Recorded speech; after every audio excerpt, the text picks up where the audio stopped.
안녕하세요. 저는 결혼 2년차 된 35살 주부이고 남편은 40살입니다. 그리고 홀 시어머니 모시며 살고 있습니다. 남편과는 처음에 만나게 된 계기는 제가 타 업체의 비서였는데 저희 사업장에 오면서 알게 된 사이였고 지속적으로 저에게 관심을 표현하면서 연애 후 결혼까지 하게 되었습니다. 저희 집안도 못 사는 집안은 아니지만 남편 집안에 비하면 세 발의 피입니다. 그 정도로 큰 사업을 운영하고 있고 재산도 많이 있습니다. 그리고 남편은 어머님을 모시고 있어서 그런지 가정부를 두고 있지만 제가 집안에서 어머님과 함께하는 시간을 가지길 원했고 그로 인해 결혼 후 남편 집에서 같이 살게 되었습니다. 처음 인사드리러 갔을 때 정말 입이 떡 벌어질 정도로 어마어마한 대저택에 놀랐고 다른 세상에 살고 있는 사람 같았습니다. 하지만 그만큼 결혼 생활 또한 만만치 않았습니다. 품이 있는 집안이라 그런지 격식을 대단히 중요하게 생각하고 있었고 조금이라도 눈에 거슬리는 행동을 하게 될 경우 그거에 따른 시어머니의 히스테리는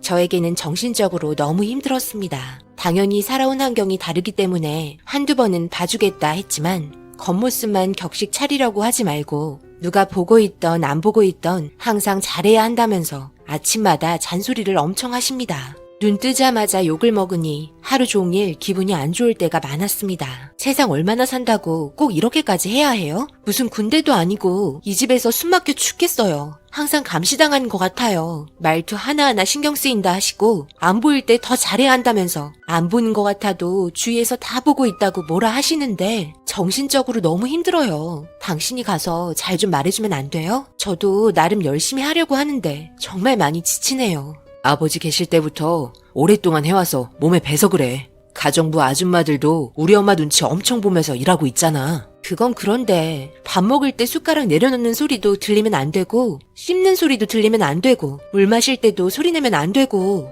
당신이 이런 집안에서 생활했다는 게 정말 대단해요. 나 깍두기 먹지도 않잖아요. 저번에 한번 씹었다가 개걸스럽게 씹는 소리 낸다며 얼마나 뭐라고 하시던지 숟가락 젓가락 들지도 못하겠다니까요. 정말 대단해요. 당신은 소리 없이 먹잖아요. 뭐가 대단해? 어렸을 때부터 그렇게 자라왔으니까 그렇지. 당신도 새로운 환경에서 적응하려니 좀 힘들어서 그런 거지. 괜찮아질 거야. 내일부터는 잘 좀 해봐. 그리고 어머니랑 쇼핑도 좀 다녀오고 그래. 내가 어머니한테 나중에 말해놓을게. 남편과 하루 있었던 일에 대해서 대화하면서 시어머니 불만에 대해 말했지만 그냥 넘어가라는 말뿐이었네요. 그렇게 이 집에서 생활한 지 2년이나 되었습니다. 그동안 정말 힘든 나날들이었고 매일 달라지시는 시어머니의 모습에 저 또한 점점 지쳐가기 시작했습니다. 어떻게 2년을 함께 생활했으면서 집안일 하나 하는 거 이렇게 못할 수 있는 거니? 애들도 너보다는 잘하겠다. 이럴 줄 알았으면 우리 아들이랑 결혼시키는 게 아니었는데 정말 내가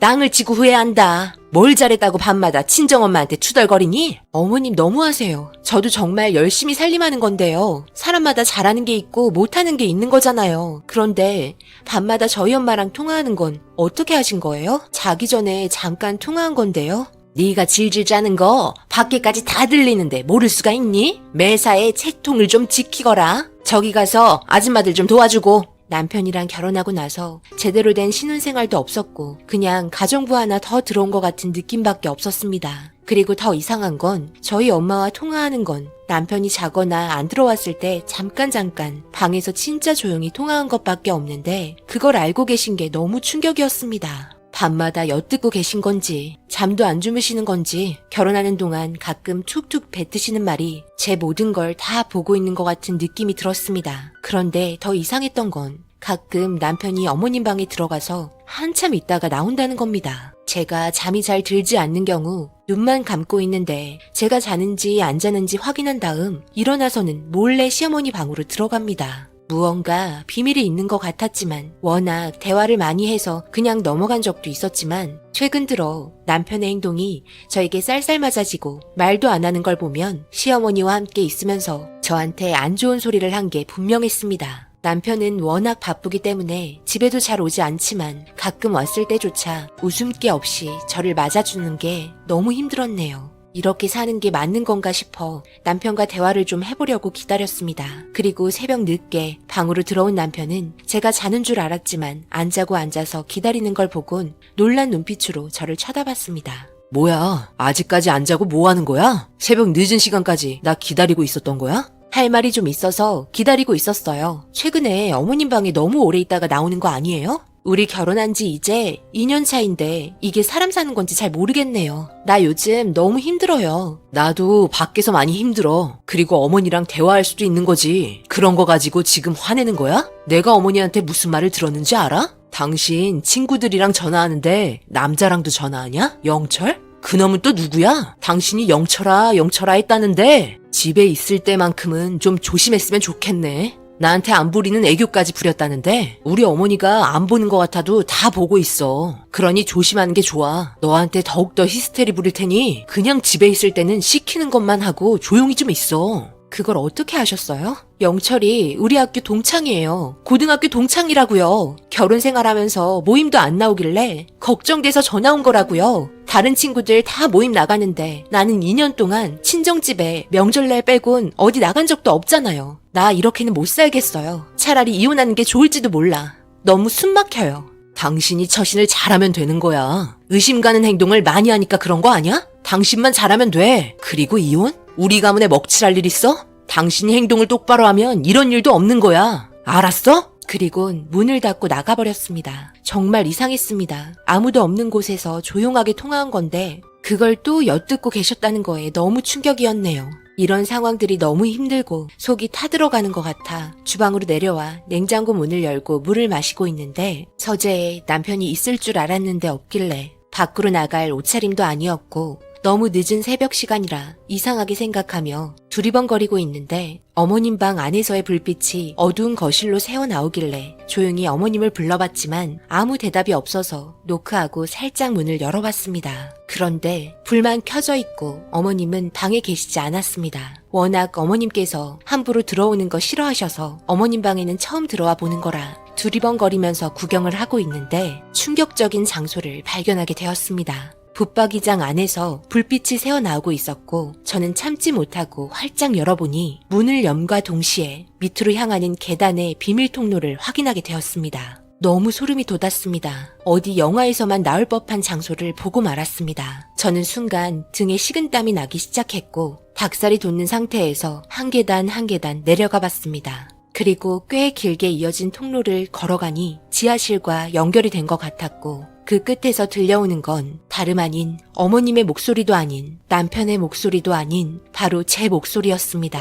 순간 걸음을 멈췄고 듣게 된 말들은 오늘 하루 있었던 일들이 녹음된 제 목소리였습니다. 거기다 친정 엄마와 통화하거나 친구와 통화한 목소리가 모두 들리고 있었습니다. 떨리는 손과 발을 힘겹게 이끌며 한 걸음 한 걸음 조심스럽게 다가가 문틈으로 보게 된 상황에 경악을 금치 못했습니다. 그 안에 있던 건 바로 엄청나게 많은 화면들과 함께 거기에 앉아있는 시어머니와 남편이었습니다. 그리고 둘의 대화에서 들려온 얘기에 저는 너무 충격받아 주머니에 있던 핸드폰을 꺼내 녹음을 켜고 말았습니다. 얘 이거 의심되지 않니? 영철이라는 애 분명 뭐가 있어. 내가 뭘 했어. 함부로 여자 들이면 안 된다니까? 일도 못해. 맨날 시간 나면 사돈한테 전화해서 울면서 질질 짜고 있고 내 욕하는 거 봐라. 자기가 집안일 잘해야 내가 이뻐하지. 너 없을 때 방에 들어가 전화를 아주 붙잡고 살고 있네. 무슨 동창들이 이렇게 많냐? 이런 애들은 밖으로 나돌게 하면 안 돼. 내가 항상 감시하니까 이 정도지. 잡고 살지 않으면 분명 딴 주머니 차고 있을 게 뻔하다. 아, 저 영철이란 놈 은근히 거슬리네. 어머니, 영상 모두 잘 보관하고 있죠?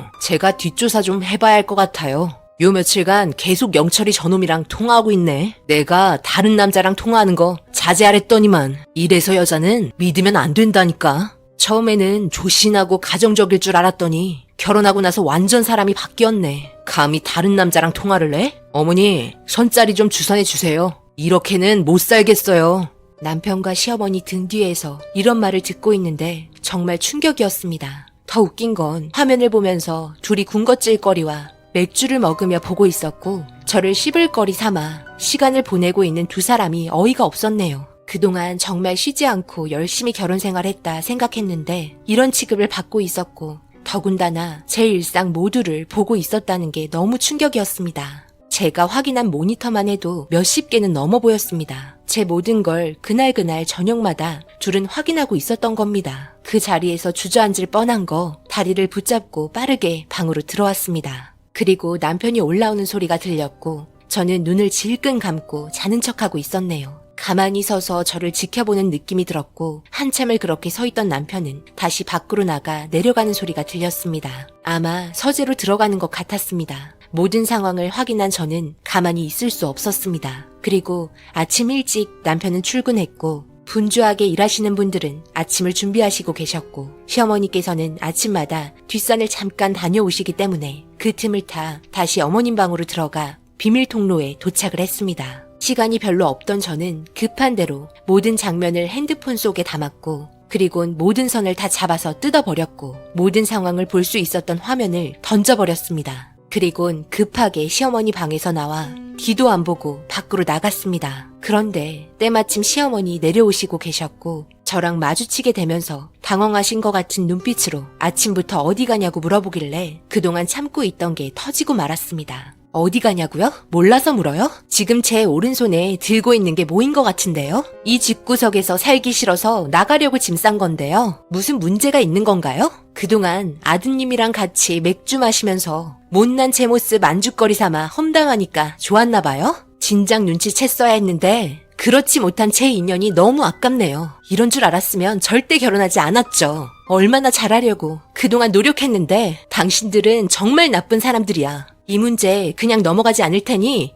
그런 줄 아세요. 뭐라고? 네가 그걸 어떻게 알게 된 거야? 거기에는 아무나 들어올 수 없는 곳인데? 왜요? 놀라셨어요? 꼬리가 길면 언젠가 밝혀지게 되는 거 모르셨어요? 그러니 문단속을 잘하셨어야죠. 잘난 아드님과 함께 법정에 손잡고 꼭 오세요. 그동안 망신당한 거 모두 갚아드릴게요. 그리곤 저는 뒤도 안 돌아보고 친정집으로 향했습니다. 그리고 제 핸드폰으로 녹음된 음성과 함께 증거 사진들을 보곤 엄청 놀람과 동시에 엄마는 저를 껴안고 울고 계셨습니다. 아빠는 심각한 표정으로 말없이 제가 모은 증거물들을 가지고 방으로 들어가셨습니다. 누군가와 통화를 하는 것 같았습니다. 아마 변호사와 전화하고 계신 거였겠죠. 그리고 그날 저녁 모든 사실을 들은 남편한테 전화가 왔고 왜 이렇게까지 했냐고 물어보니 제가 하는 행동이 의심스러워서 그랬답니다. 저를 믿지 못했다 합니다. 정말 너무 어이없었습니다. 그렇다고 그걸 시어머니와 둘이 밤에 앉아서 제 욕을 하고 있었다는 게 너무 화가 났습니다. 평생을 함께 해야 할 배우자였는데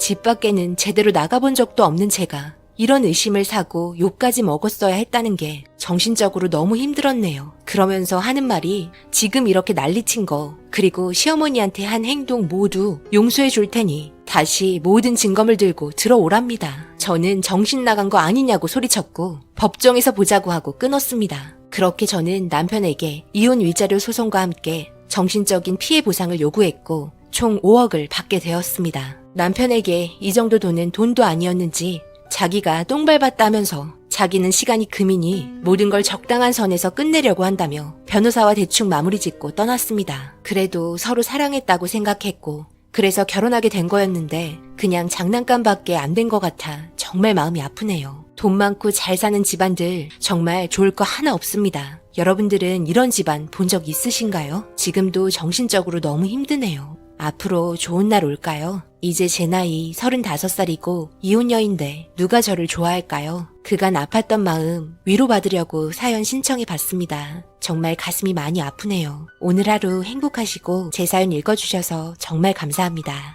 오늘의 사연은 여기까지입니다. 댓글로 여러분들의 생각과 조언을 남겨주세요. 구독, 좋아요, 알림도 꼭 부탁드립니다.